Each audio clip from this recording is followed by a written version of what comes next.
My top 10 standout sa Miss Universe Philippines 2026 press presentation. Siyempre, thank you so much muna and shout out doon sa mga kinuhanan ko ng video at saka pinanood ko yung video. The Crown, for the Philippines, Sherman Gamboa,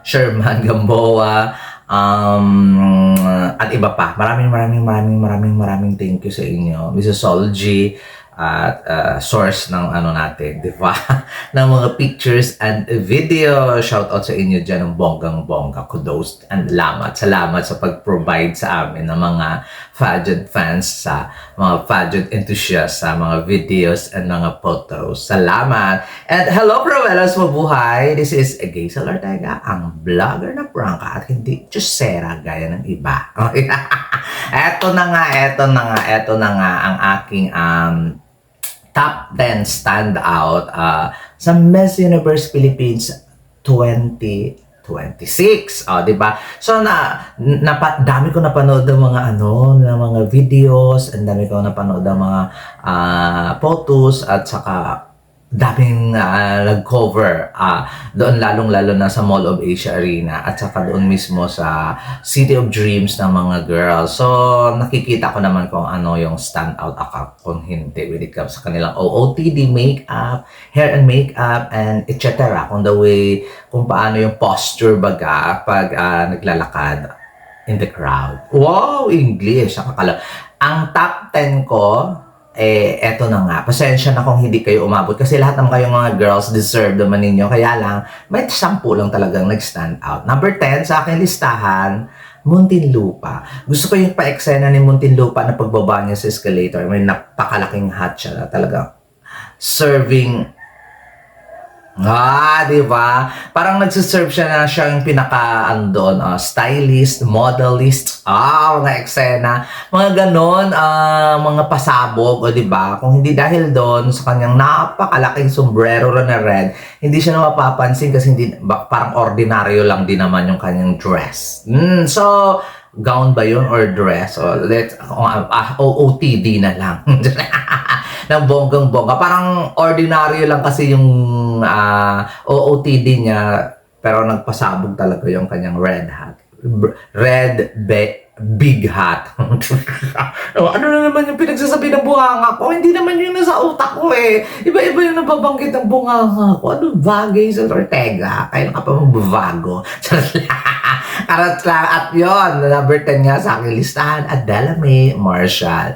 My number 9 sa aking listahan, Tagig, Bella Ismael. Ang cute! Ang pinkish siya. Very stand out yung kanyang hair. At saka yung kanyang OOTD. At saka yung kanyang napakataangkad na takong ng bonggang-bongga. Naka-platform show si Bella. Para syempre naman siya doon. Para pumantay naman siya doon sa mga nagtatangkarang mga kandidata. Which is a good strategy yun ng bonggang-bongga na magtaas ng napakatangkad na takong. Samantalang iba lang talaga, 3 inches lang talaga. Pero sa kanya napakataas talaga ng kanyang tako at saka nag-stand out talaga yung kanyang eksena. Alam mo yun, yung napakalambot lang ng katawan niya, ballerina talaga ang eksena niya. Hindi ko lang bet masyado ang strong ng kanyang eye makeup ditong part, pero still beautiful at kahawig na kahawig mo talaga na hindi ko makalimutan. Oh my gosh, President Gloria Macapagal Arroyo, winner! At ngayon, ang number 8 sa aking listahan, Laguna, Isabel Prats. Ganda ng babaeng ito. Ayaw magpahuli, magkasunod kasi sila nila Union. Tapos ayaw magpahuli. Beautiful talaga siya, ng bonggang-bongga, talagang nilalaban niya ang kanyang spot.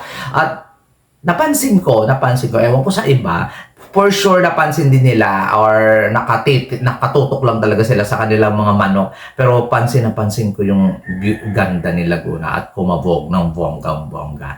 My number 7 sa aking listahan, Baguio City, Roxy Bayens.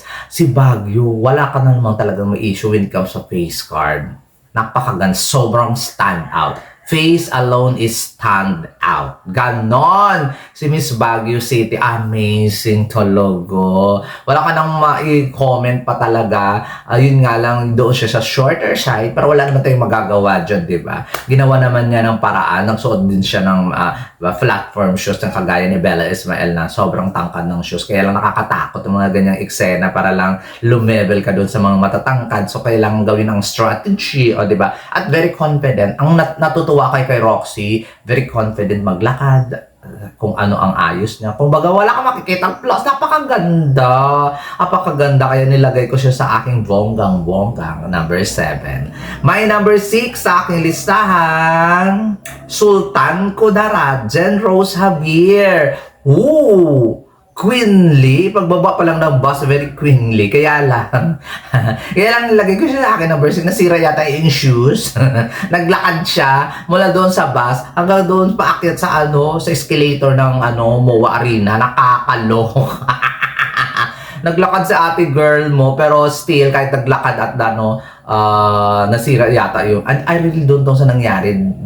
Hindi ako nakapagtanong doon sa mga friendship ko. Kasi yata yung shoes, tapos sa susunod na paglabas niya, hindi na bagay yung shoes sa kanya. Naka-black shoes na siya.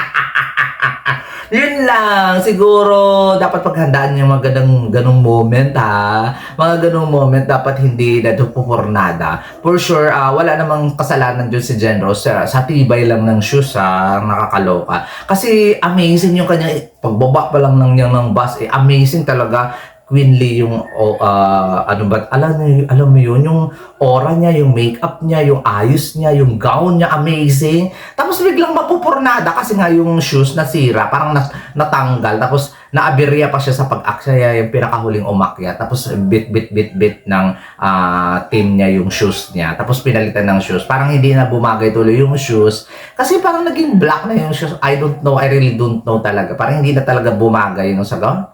Parang ang sagwana, pero still the appearance, amazing makeup and OOTD is still amazing kay Sultan Kudarat. Kaya siya ang aking number 6. Eto na ang aking top 5 sa press presentation ng Miss Universe Philippines. Number 5 sa aking listahan, Cebu Province. Grabe, Nicole Borromeo.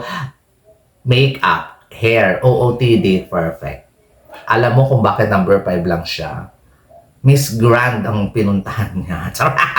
Ang ligalid ni Nicole, hindi naman namin sinabing maging OA ka, be.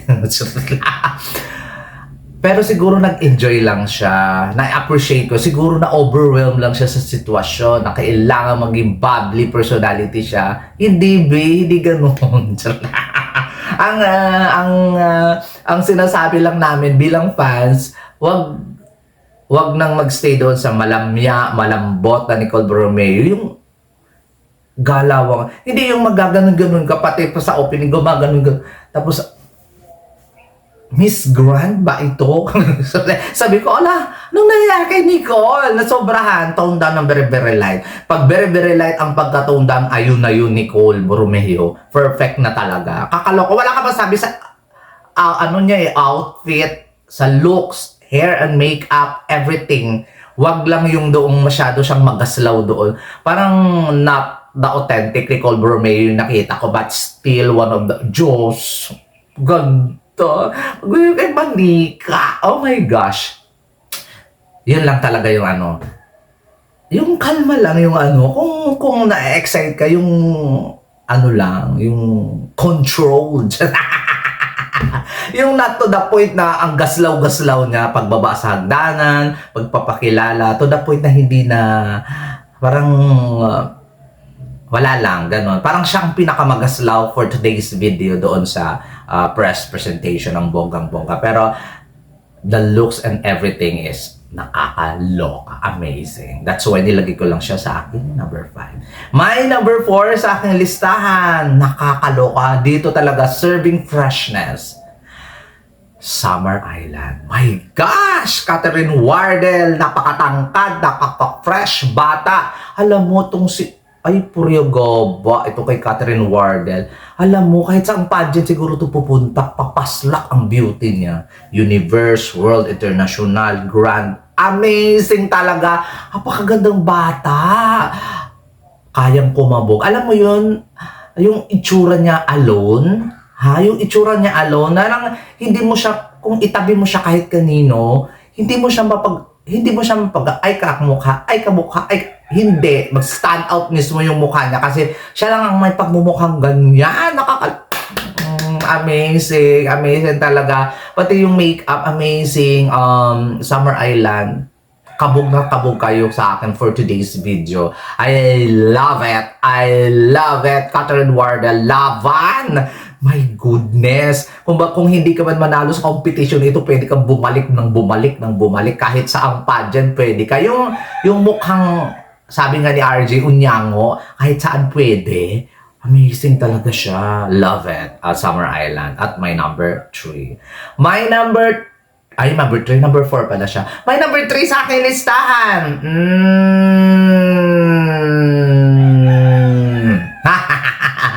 My number 3 sa aking listahan. Pampanga. Grabe.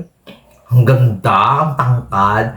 Gusto ko ngayon yung hairstyle niya na bagsak yung buhok. Nandun tayo na maganda din yung nakapusod kasi nakikita yung queenly vibe niya. Pero nakikita kasi yung ng mukha niya. Talagang detalye ng mukha niya. Tapos hindi ko lang talaga bet yung makeup niya at ng signing of contract. Pero I like the makeup. Pero siguro ang advice ko lang, dahan-dahan kayo sa hair and makeup. Kasi sa klase ng tangkad at saka ganda ni Miss Pampanga, baka mapa-imbornal yung beauty niya.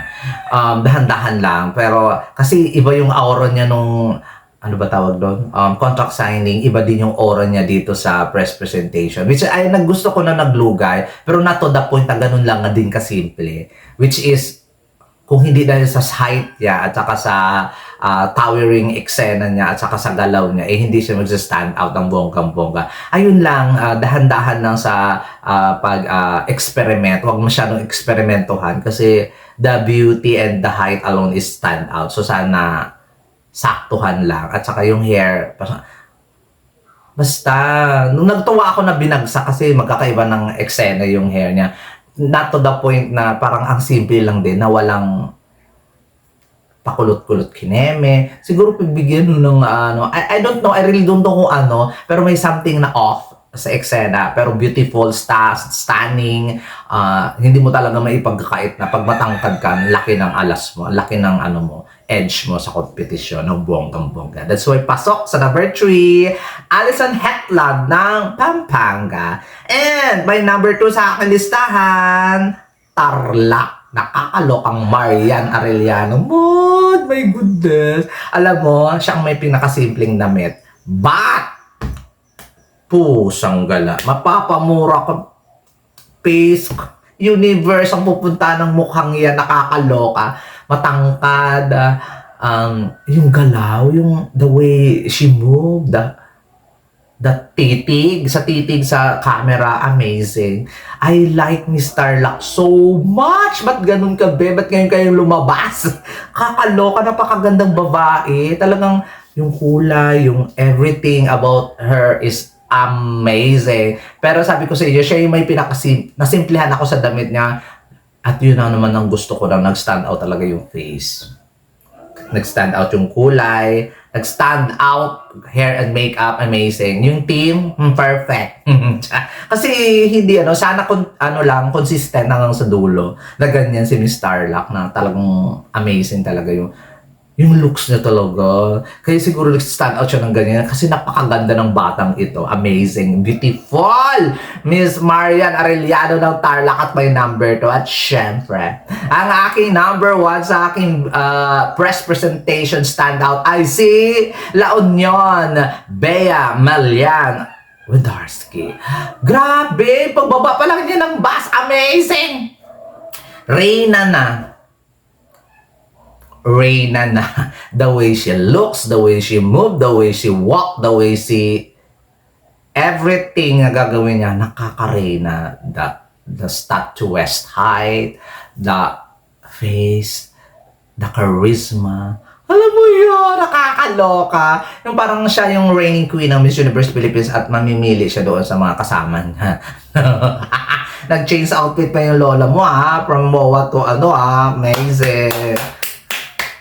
Love it. Diba? Kasi yung gown na yun, kung isusuot man niya sa parade yun, mukhang hindi siya comfortable. Which is, I like it na comfortable yung isinuot niya doon sa parang naka-maha jumpsuit na whatsoever. Ano ba tawag dun? Hindi ko alam sa mga damit, nakapantalon siya doon ng bonggang-bongga. Di ba? Tsaka with matching maluwag na amazing. Talagang bawat ganun niya, ang queen niya talaga ng bonggang-bongga. Tapos, sabi ko, kung yun ang idadamit niya sa press presentation, parang hindi bongga. Pero nagpalit. Nag-gown na siya pagdating daw sa press present. Amazing! Ang galing ng team. Perfect. Sino nakaisip no na magpalit siya? Amazing. Love it! Miss La Union, Beatrice. Ang dami kasing Bea. Nalilito ako. Bea Miliano Dorsky or BFW. Siya ang aking number 1 standout sa press presentation ng Miss Universe Philippines 2026. Kayo guys, sino ang nag-stand out sa inyo ng bonggang-bongga? Comment down below lang kayo. Wala naman akong violence sa akin kung sino ang standout ninyo. Basta ilatag lang ninyo dyan kung sino ang kumabog sa inyo para sa mga sarili ninyo. Diba? Pero kudos din doon sa ibang mga girls. Thank you so much for participating.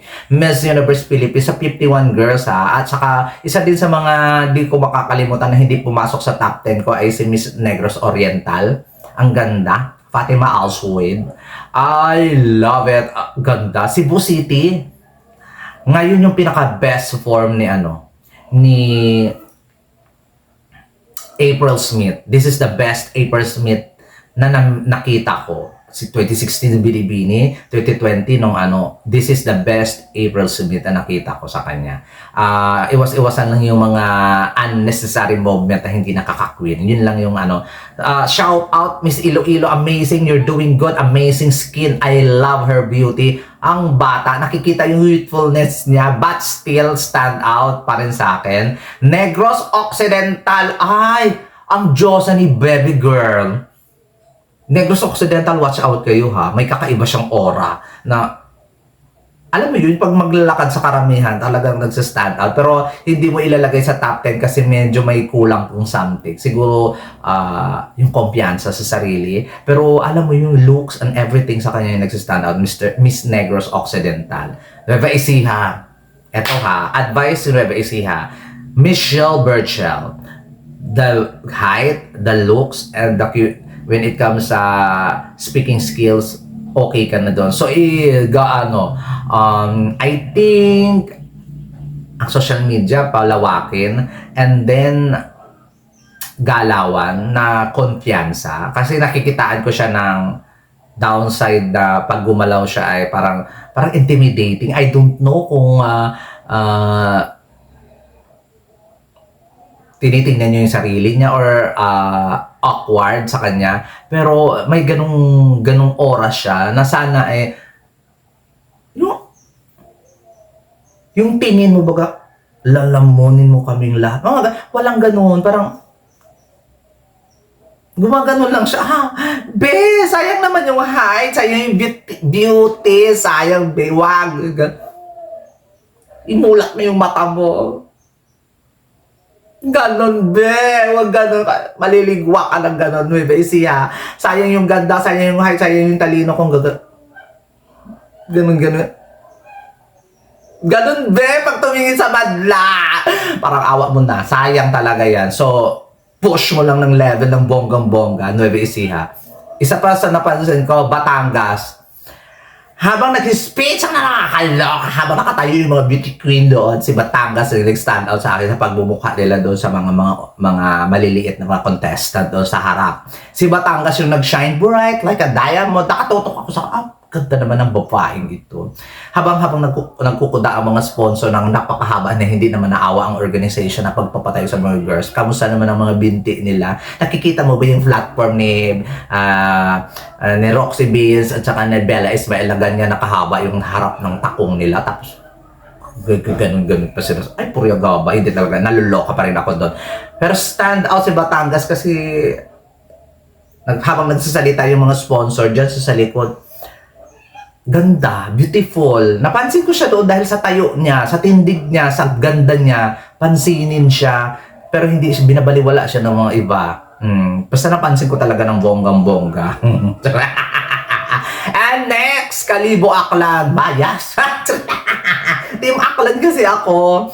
Priyagaba naman sa women inclusivity, ito si Kalibo Aklan yung ipapasok ko ng bonggang-bongga. Hoy, hindi man lang pero grabe naman yung heels ni ano. Ako yung natatakot sa heels ni Imelda. Di mo naman kailangan ng ganyang kataas ng heels. Yung beauty alone is amazing. Di ba? Kaloka si Kalibo Aklan. Alam ko nga isa sa mga ano, parang napapansin ko, parang nag-iisa siya. Parang may ano siya, parang hindi siya bet ng mga kasamahan niya. May gano'n sana ano, maging, grabe kasi intimidating din naman talaga yung beauty ni Miss Kalibo Aklan. Pero sana sa makeup siguro na huwag siyang maging looks maldita. Para siguro na-intimidate yung iba diyang kasamahan. Ang bait naman nito sa totoo lang. Mabait naman talaga itong si Imelda So, sa oras niya kasi siguro ba, yun lang yung napansin ko sa kanya, pero napakaganda bube, laban Kalibo Aklan ng bonggang-bongga. So ayun, sa mga top 10 ko at saka mga alang tawag dito, yung mga nag-shine na hindi umabot sa top 10. There you go guys, maraming salamat. This has been Gazel Ortega, ang vlogger na prangka at hindi chisera. Bye!